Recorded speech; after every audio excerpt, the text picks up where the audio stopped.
La politica e le istituzioni disertano la visita del presidente brasiliano Bolsonaro ad Anguillara, dove lunedì gli verrà conferita la cittadinanza onoraria in ricordo degli avi partiti per il Brasile dal piccolo paesino della Bassa Padovana. Una decisione che ha scatenato l'opinione pubblica, visto che Bolsonaro è accusato da una commissione d'inchiesta del Parlamento del suo paese per crimini contro l'umanità per la gestione della pandemia di Covid.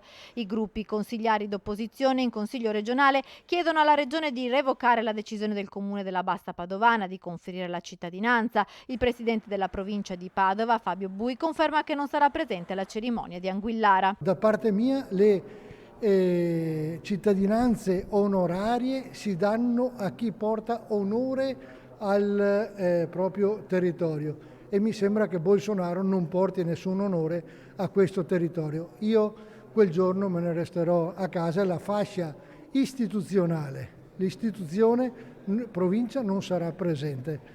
Chi vuole andare va a titolo personale. Anche il sindaco di Padova Sergio Giordani non incontrerà Bolsonaro. Ad Anguillara invece ci sarà il consigliere comunale padovano della Lega, Alain Luciani, sposato con una donna brasiliana e padre di 2 bimbe che hanno la doppia cittadinanza. Io ho sentito la comunità brasiliana e non vedo l'ora di abbracciare il proprio presidente. Ricordiamoci che Bolsonaro è stato eletto democraticamente in Brasile e andrà al voto l'anno prossimo, per cui il momento per giudicare spetterà intanto ai brasiliani e spetterà l'anno prossimo.